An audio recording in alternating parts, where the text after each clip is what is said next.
청와대가 임종석 비서실장의 아랍에미리트 방문 논란에 대해서 대통령 친서를 전달하기 위한 목적이었다고 해명했습니다. 각종 의혹 제기가 근거 없다는 설명이지만 자유한국당이 이를 받아들일지는 미지수입니다. 국회는 임시국회 파행과 국민의당 투표 문제로 연말에도 뜨겁게 달아올라 있습니다.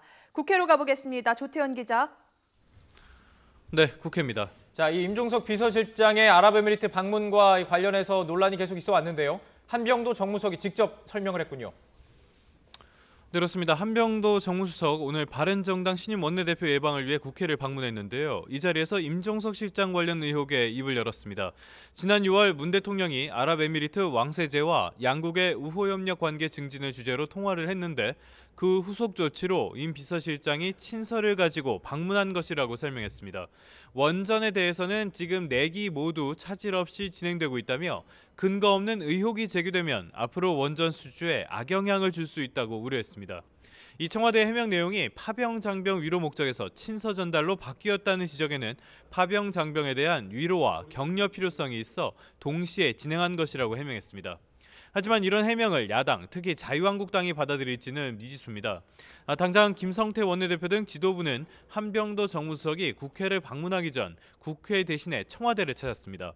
아랍에미리트 원전 관련 의혹이 일파만파로 증폭되는데 청와대는 국민의 눈과 귀를 가리고 관련자 입에 자물쇠를 채우고 있다며 강도 높은 국정조사를 통해 의혹을 해소해야 한다고 주장했습니다. 임시국회 본회의가 파행된 지 나흘이 지났습니다. 아직 여야의 추가 일정 합의 소식은 없습니까? 네, 그렇습니다. 이 임시국회 국회 본회의가 지난 22일에 열렸어야 되는데요. 아직까지 구체적인 추가 합의 소식은 들려오지 않고 있습니다. 대신 여야의 날선 신경전이 오늘도 이어지고 있는데요. 집권 여당인 더불어민주당은 국회 파행의 책임을 자유한국당에 돌린 상태입니다. 우원식 원내대표 오늘 오전 회의에서 자유한국당의 일방적인 본회의 무산으로 인사 공백은 물론이고 시급한 민생 법안 처리마저 지연되고 있다며 선거에 유불리를 따지지 말고 내년 지방선거 때 개헌 국민투표를 진행하겠다던 대선 당시의 약속을 지켜야 한다고 강조했습니다. 반면 자유한국당은 지금까지 보인 모습을 봤을 때 개헌에 관련해서 개헌과 관련해서 문재인 정부와 여당이 문재인 개헌을 하지 말고 지금 국민 개헌을 해야 한다고 강조를 했습니다. 그러면서 집권 여당이 보여주는 모습을 계속적으로 반박을 했습니다.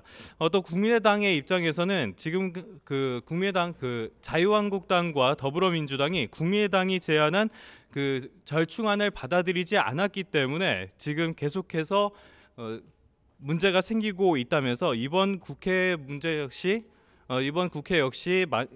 파행 역시 양당의 문제였다고 설명을 했습니다. 김동철 원내대표는 민주당이 자유한국당을 배제하고 개헌을 논의하자고 제안한 건 개헌과 선거구제 개편을 하지 말자고 말한 것과 다를 바가 없다며 약속했던 대로 지방선거와 개헌을 동시에 추진하기 위한 여야 합의를 진행해야 한다고 강조했습니다. 지금까지 국회에서 YTN 조태현입니다.